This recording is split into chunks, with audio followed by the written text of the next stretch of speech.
On est avec notre nouveau président d'arrondissement pour l'arrondissement La Baie, bien sûr, François Tremblay. Bienvenue à l'émission. Salut François. Écoute, c'est notre première entrevue officielle de politique post-élection.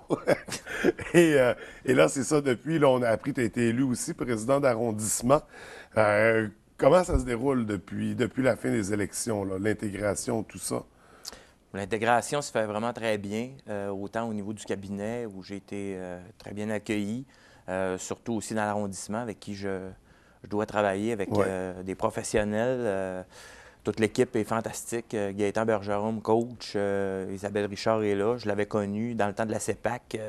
On avait travaillé ensemble pratiquement 8 ans. Mhm. Et puis, M. Coulombe, Martin Lavoie, je rencontre finalement Rénal Simard, je pourrais tous les nommer. Mais tous ces gens-là me rencontrent pour me donner de l'information. En parallèle, je rencontre aussi en feu roulant tous les différents organismes et instances, ZIP Saguenay, Bassin versant de la Rivière-à-Mars, Ouais. Montbellu, Multisport. La machine roule tout le temps. Hein. Fait que moi, j'arrive dans un processus continu, puis je m'adapte, puis l'apprentissage est en accéléré. Est-ce que tu as eu le temps de prendre une pause depuis la campagne électorale ou ça a embarqué tout de suite puis ça n'arrête pas? La machine à rouler encore? Bien, en fait, moi, j'avais fait le choix d'être à temps complet. Oui. Alors non, il n'y a pas eu de pause. Au contraire, je te dirais que dans l'auto, quand tu as gagné, tu dis «Ah, yes». Puis finalement, tu dis «Ah, OK». Puis ça va encore plus vite après. Oui, c'est Puis, ça. mais c'est ça qui est merveilleux, au fond. Ouais. Ouais. Et là, on sait qu'en fin de semaine, il y avait des formations pour les nouveaux conseillers d'arrondissement. Oui. On pouvait le lire dans le journal ce matin. Comment ça s'est déroulé, la formation?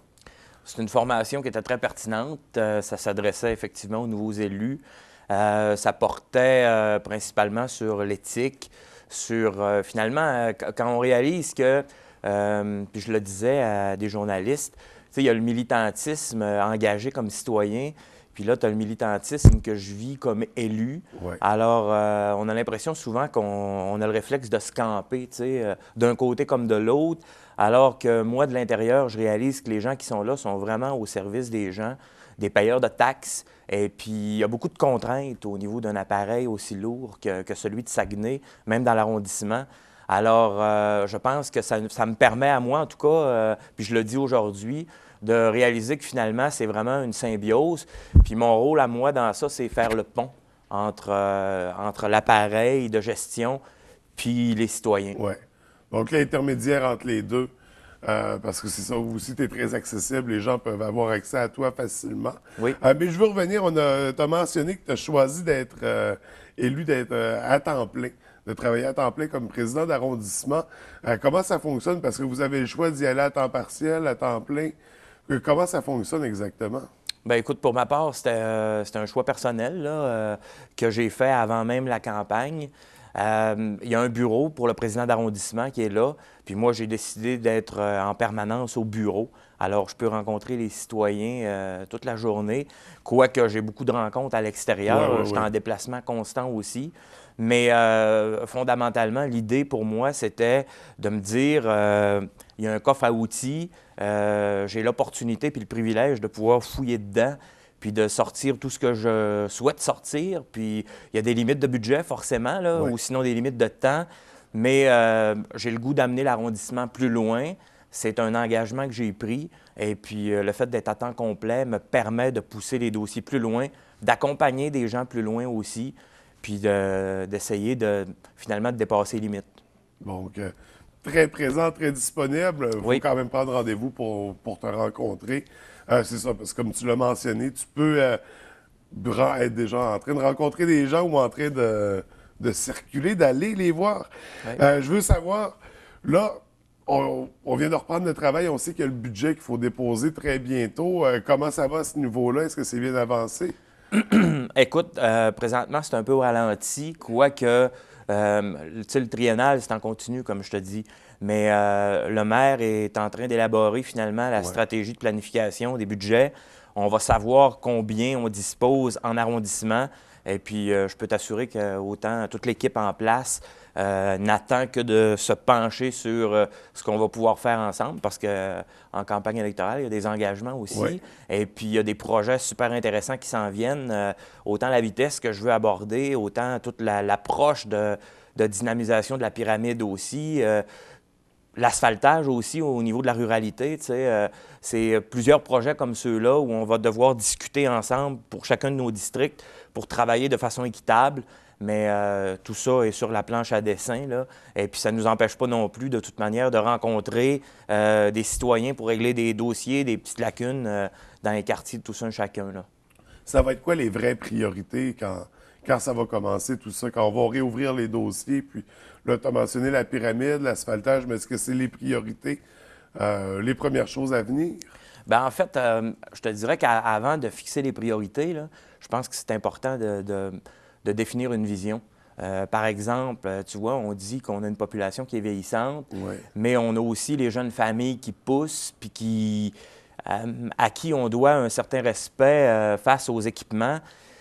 Il faut s'assurer de réfléchir des équipements ils vont répondre aux besoins des différentes clientèles, mais dans une approche aussi qui est métissée puis de maillage. Alors, avant d'investir des millions pour tout ça, bien, il faut s'assurer de réfléchir comme il faut, la longévité de ces équipements-là. Et puis, au niveau des infrastructures, c'est la même chose. Fait que je pense que la première étape, ça va être vraiment de définir ce qu'on veut combler comme besoin dans notre réalité de population. Puis suite à ça, bien, au regard des budgets dont on va disposer, c'est clair que Luc, Martine et moi avons des priorités respectives. Ouais.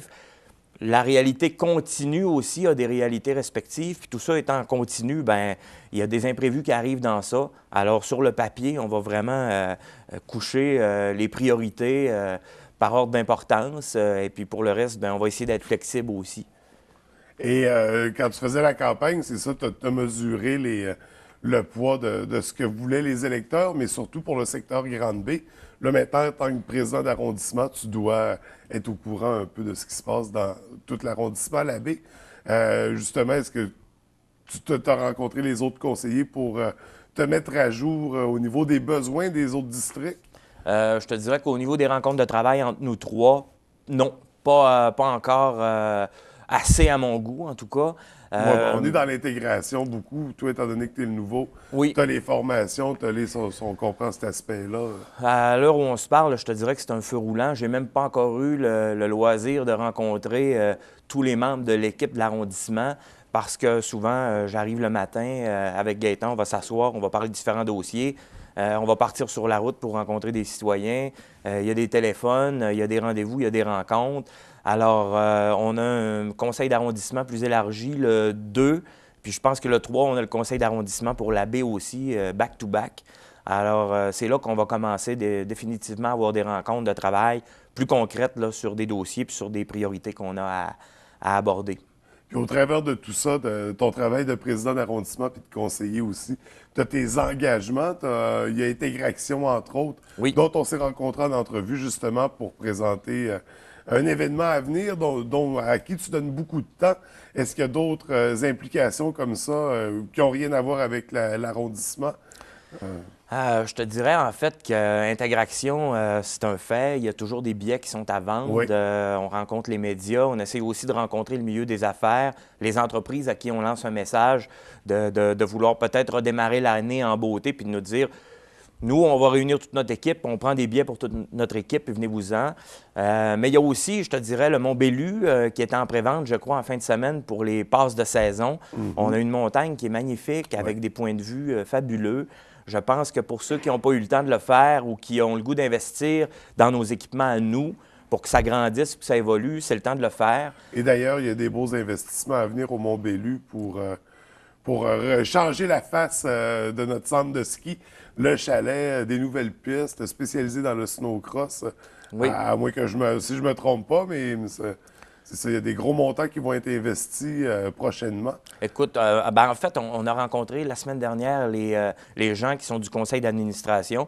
Effectivement, il y a des projets qui sont emballants. Ouais. Maintenant, il faut vivre avec la réalité budgétaire. On a défini ensemble les véritables priorités et puis les équipes en place font le suivi des dossiers. Sinon, il y a vraiment un bon nombre d'instances là, qui ont des besoins criants aussi. Puis on est à la veille de la période des fêtes. Il y a la guignolée, moi, que je passe depuis 5 ou 6 ans. Ils m'ont contacté, je vais passer la guignolée. On voit que, tranquillement, pas vite, tous les organismes sortent à la veille des fêtes pour des collectes. Moi, j'invite vraiment les gens à être généreux. On a tendance à consommer, sinon même à surconsommer dans le temps des fêtes. Ouais. Des fois, couper un peu pour en donner un petit peu plus à ceux qui ont moins de chance. Je trouve que c'est notre responsabilité